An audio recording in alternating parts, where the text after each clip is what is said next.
So I'm out here on the trike truck trying to pick up leaves and reeds and dead stuff to put in the raised bed because it's big, a lot of volume there, and I have to fill it up with dirt and make it nice. And I can't just put tons of compost in because I don't have tons of compost, so I have to fill it up. So today is the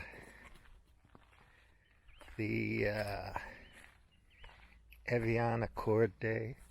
Does anybody know about the Algerian-French War from 1954 to 62? It was a mess, man. It was a real serious mess. And they still talk about reparations today, colonial reparations. I don't know if that works because, you know, where does that end?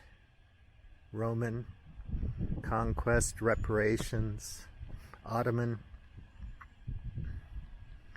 When should you know better, and how far back in the past do you go to make people pay for just doing what they did back then?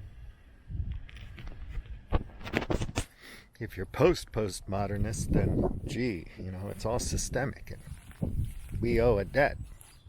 But you weren't alive when the Algerian War happened, probably. I had nothing to do with it. Most French people, I mean. But that's complicated. Everything has a context, and things are different in different contexts. The law, the culture, value systems, all that kind of stuff. Just like with systemic racism and structural racism and whatnot. Yeah, structuralism is a thing. Critical theory is a thing, and it's not a bad thing to understand and know, but you can take it too far. And then it's not helpful anymore. It doesn't help anyone. So minorities in the United States have had a problem with COVID, probably more than a lot of people. But, you know, what are the reasons, the many, many reasons for that? It's socioeconomic, cultural, genetic, you know, diet, whether or not there's a high prevalence of type 2 diabetes in a particular population, and that might have something to do with ethnicity. But it's not necessarily racist that more people die of a certain ethnic group in terms of demographics. It's complicated, but people want to fight over that stuff. I understand, but in the meantime, we have serious stuff to consider, like how to make things nicer for more people and how to survive the 21st century.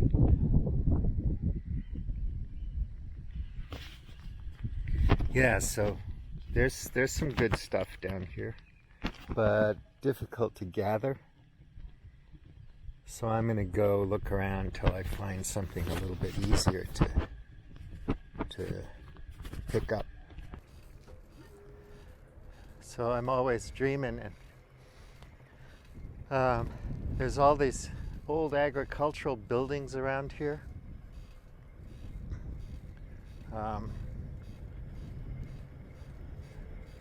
Whoa, what's going on with the camera?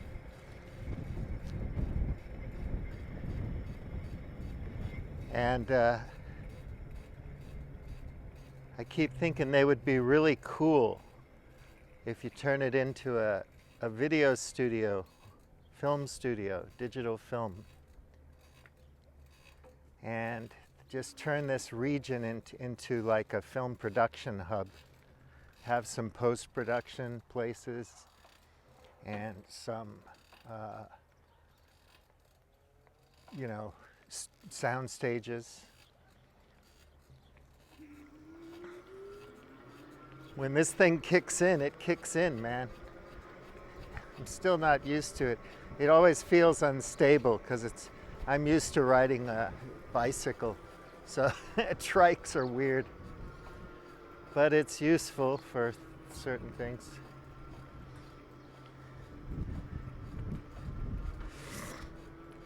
Yeah, so there's this place here. This is for sale. Vendese. It's just a tiny little house. Needs a lot of work, but behind is that building there with the tin roof. And if you insulated that place and put in like a drop ceiling or whatever, that's a beautiful studio, and it's got a really nice view in the back.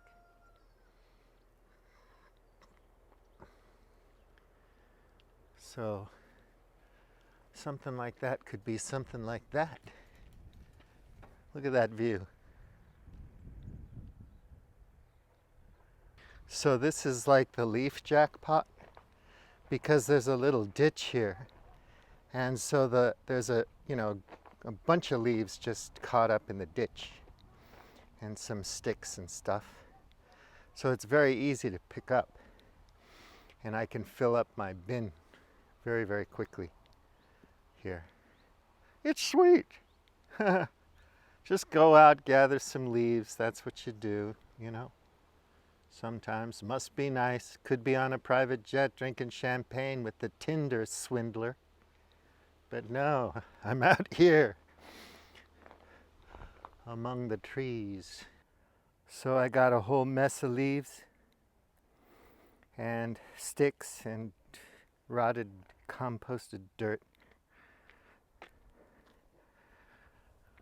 Yeah, couple of trips, make it nice. So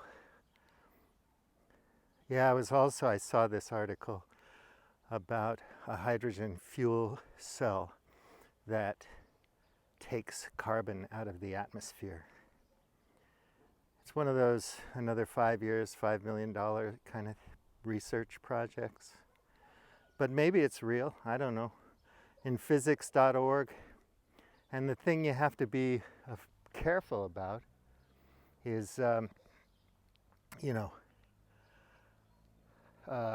what we know as PR journalism, which is basically you get a press release from a public relations firm, looks like a news article or something, and then you think, oh, so it's all fact. This is what it's all about.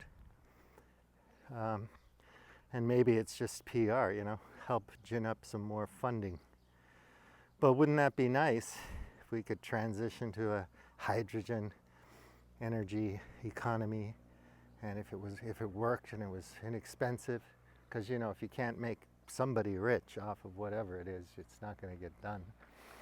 So it would be awfully cool, because we're not getting off of fossil fuels anytime soon. That's for sure. So we're going to be dealing with the consequences no matter what. And how we choose to adapt is going to be interesting. Can we do it peacefully? One would hope.